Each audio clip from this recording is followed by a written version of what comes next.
من میتونم برادرها رو دستگیری کنم. برادر ما دکتر آماده است خدمت کنه برای کسانی که یگان گیپسشون سنیمت کردن در کار، یگان اوکال نازначit کردن лечение уколку ندارن یا که чак-чакмон نیست شناساشون یا که یگان привязкаошون کردن در کار، после операции یگان دختگی شعور سنیمت کردن در کار، همه همین سوالایی که خیرگوی در برادر ما سوهاش نمیدروید آماده است برای برادرای احتیاجمند رایگان به پول خدمت کند و برای برادرایی که کلینیک‌های پول چسنی то есть قیمت باها در обращаться کردگی میتونن بیان اینجا گرانتر ارزانتر این خدمت‌ها را برادر کنند. برای برادرای احتیاجمند ما دکتر برادر ما آماده هستند که رایگان به پول خدمت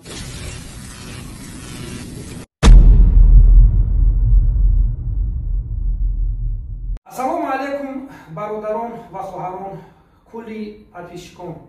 در مهمانی ما دکتر بهروز محمد جانوچ هستند که خودتان را از ساحه کاریتان معرفی می‌کنید. سلام علیکم برادران، خواهران، پدران، مادران عزیز.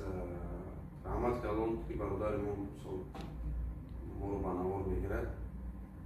من بهروز محمد جانوچ دکتری خیرورگ اورولوگ خیرورگ هستم. از حال در شهر مسکو در بیمارستان شهر مسکو کار میکنم.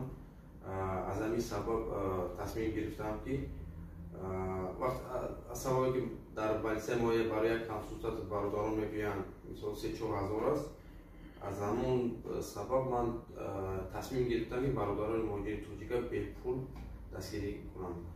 مقصد من خیرورگ اورولوگ با کدام معنی؟ به معنی که مثلا یک شما یگان جراحی یا که یگان به از بیماری که رنج میکشید شما میتونید به من مراجعه کنید.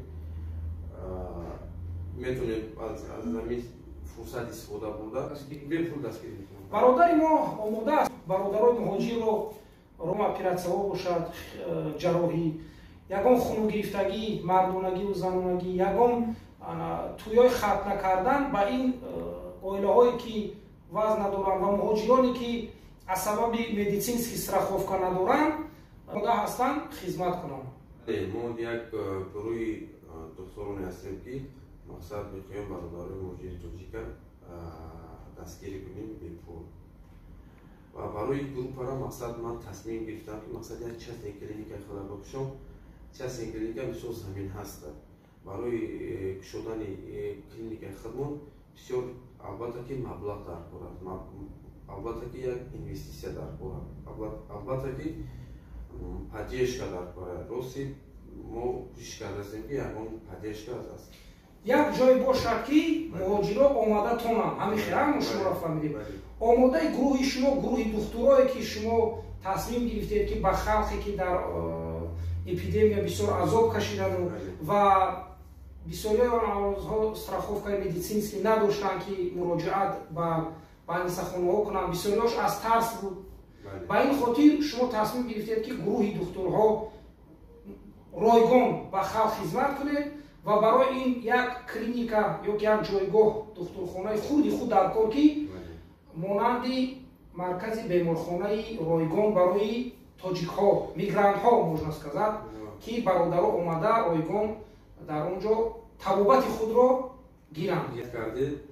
از سببی که مدیسینسکی страховка ندارند و یا میروند платні کلینیک‌ها در گران قیمت در اونجا خود را طبابت میکنند. ولی وقتی که من از زنگ میزنم میگه که دکتر ما در روزش 5000-6000 میسپاریم در روز خواب رفتن که البته من برای یک پالات جایگاه خوابی. بله البته من میبینم مثلا در حقیقت دشوار است برای خلق مهاجر این به نهایت دشوار است. من کوشش کردم یک جای خودم خدمت برادران. خب برادرها دکتر بهروز محمد جانوچ خیرورگ اورولوگ چه قید کردن زمین خود دارد و این زمین خود را برای خلق تاجیک برای مهاجران میخواهد رایگان در اونجا یک بیمارخانه مرکزی بیمارخانه رایگانی برای تاجیکان یا مهاجران کند.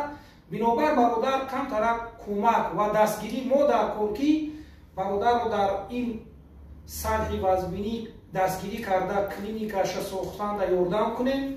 انشاءالله گروه برادرایی که دکترهای هستند که در هر ساحه خدمت میکنند شتاب در آنجا палатаҳо, то есть ҷои хоби бепул боша ройгон барои одамое ки асобина дастройкаҳо кор мекунанд, беморанд, барои бемориҳое ки доктор дар даруни мошинҳо хизмат накунанду дар ҳамон ҷо хизмат кунанд.